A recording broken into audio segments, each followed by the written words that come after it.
Welcome back, legends. Today I'm going to run you through my 15-minute squat session.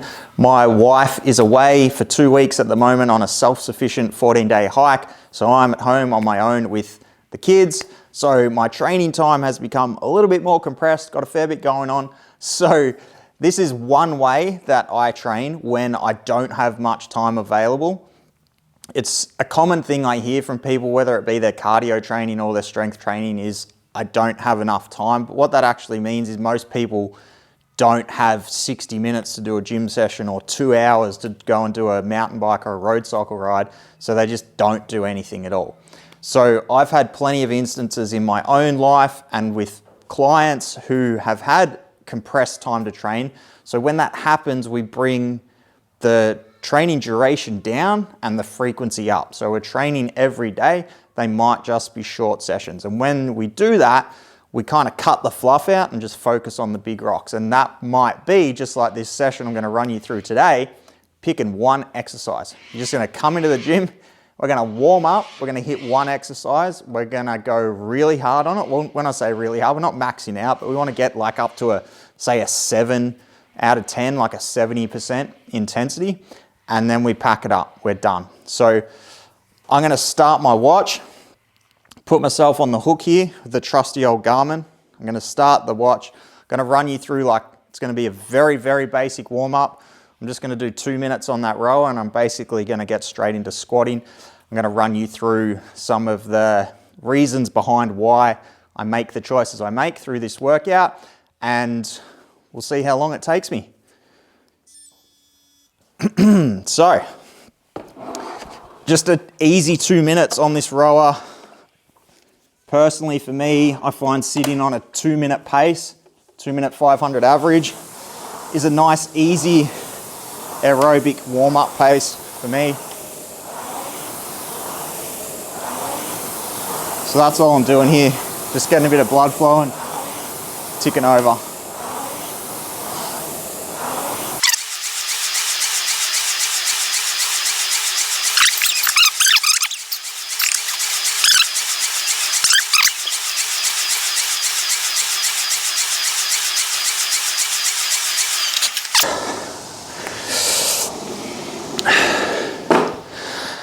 As you can see, my little assistant, completely unscripted, came out there, but he's all good. So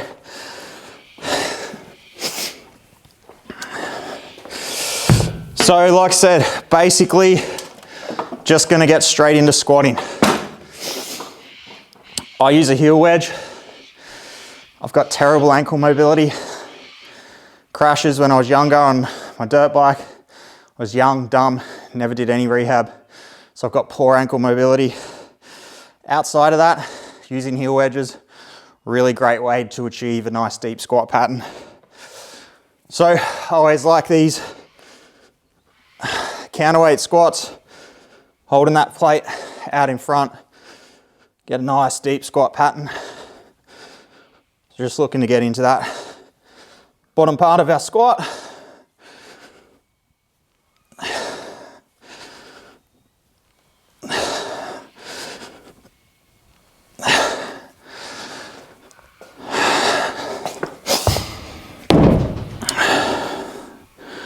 So we're nearly 4 minutes in. So I'm gonna hop on that barbell. You can see this bar's quite low here. It's because we'll be Zercher squatting today.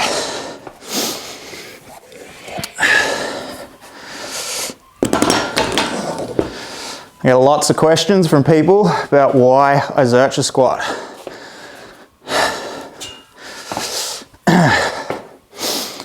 Main reason is just because I like it. I'll tell you a little more about that, but I normally warm up at 50.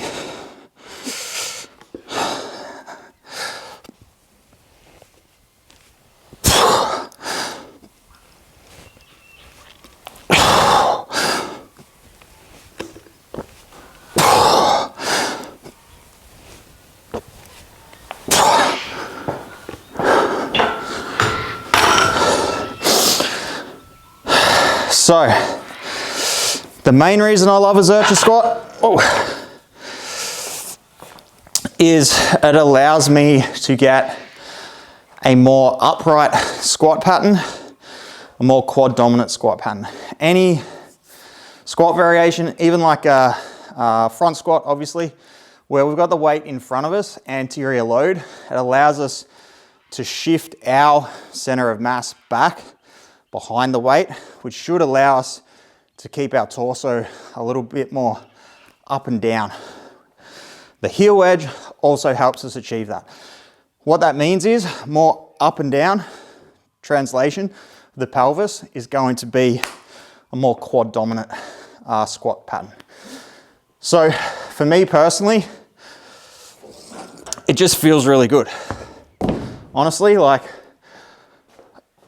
I love front squatting as well, so I do a lot of front squats, but at the moment I'm just really enjoying the Zercher, and like I say, it feels really good. I can get a good deep squat, I can go pretty heavy on it, and I don't feel anything at all in my back. Like when I try and go heavy on back squats, not that it causes pain or anything, but I definitely feel the stress on my lower back going heavy on a back squat, whereas this, no stress at all on the lower back. So for me, that's a win.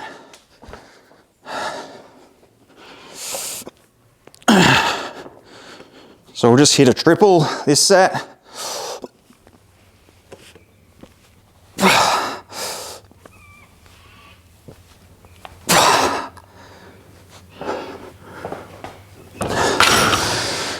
Maybe that was a double. So the thing for you, if you're watching this video, you can do any squat you want. Like, there's not one, back squats aren't better than front, Zerchers aren't better than fronts, fronts aren't better than backs. Like, a squat is a squat. We race dirt bikes, we perform a squat to strengthen our quads and build more resiliency in a knee dominant pattern. So we're not going in a weightlifting contest, we're not going in a powerlifting contest, no one's judging our squat. We just want to use a variation that we feel confident to use a load that is going to stimulate the quality of strength. Personally, I feel most confident using a Zercher. Maybe for you, it's not a Zercher. Maybe for you, it's a back squat.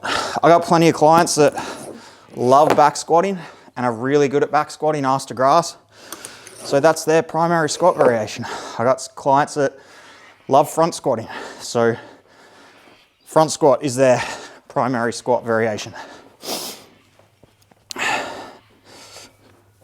We'll go for a double.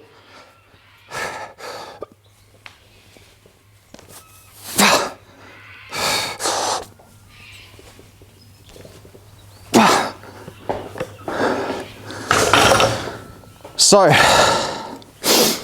we're only 8 minutes in, we've got plenty of time. When you're doing a short session like this, personally, I like to keep the reps low. So, the goal of this session is not to create fatigue. We're just trying to stimulate strength. So we want to use a load that's heavy enough to stimulate strength, but not too heavy to the point, or too high a volume, especially, that it's going to create excessive fatigue.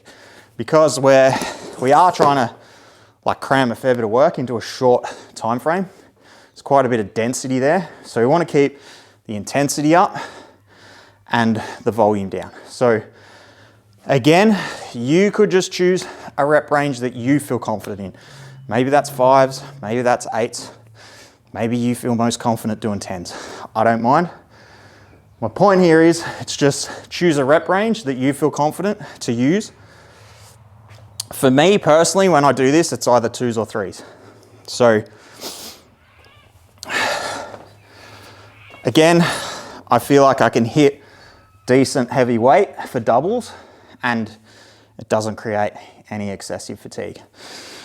So We'll hit another double. This is my body weight now.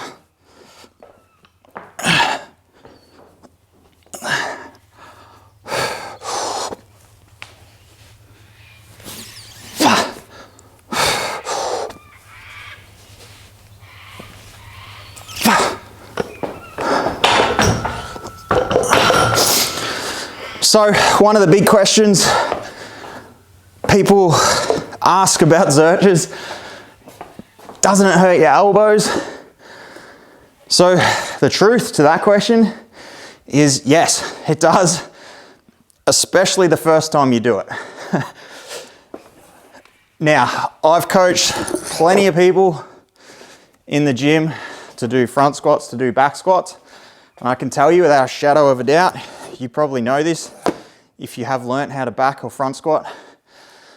The first time you do a front squat, most people say, oh God, that hurts my shoulders. Geez, it hurts my delts or my collarbones.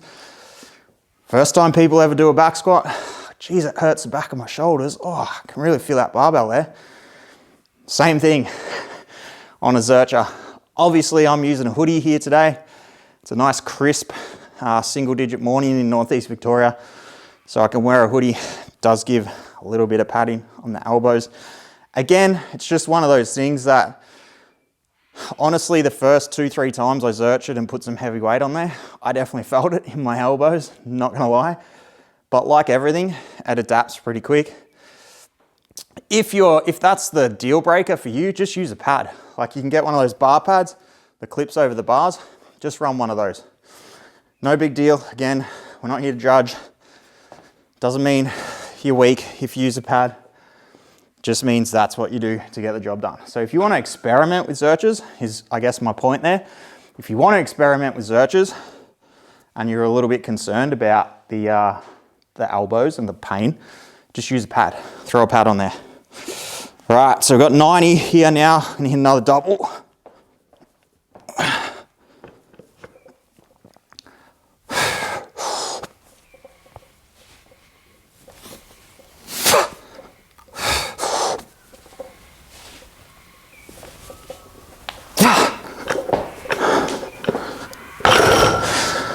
Nice, that felt good.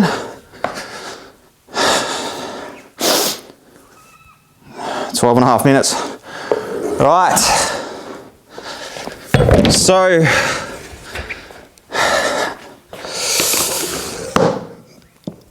last week when I did these, I hit 5 reps at 90. That was in a proper workout though. Longer warm up, did some plyos first. Week before that, again, longer warm up, did some plyos. I hit 100 for a double, which is what I'll hit now. So again, that was kind of in my head coming into this session.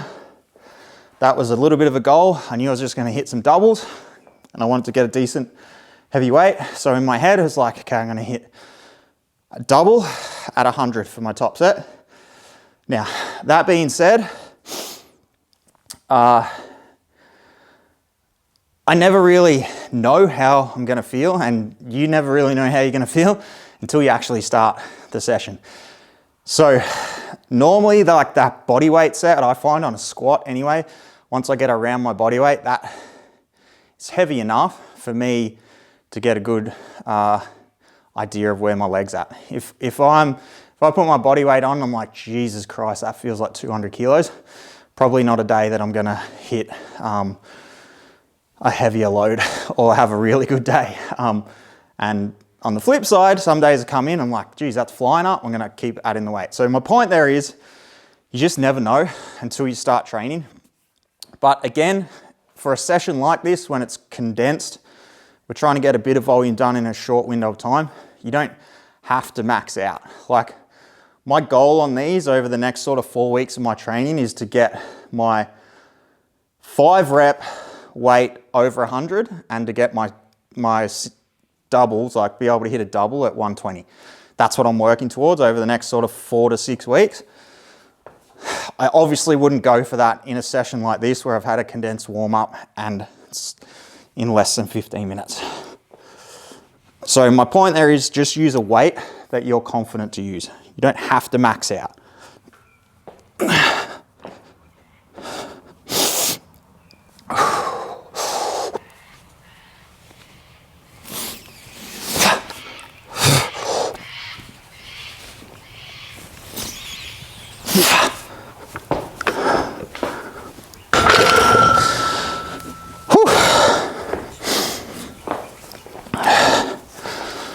There we go, team. I talked a little bit long on that end bit there.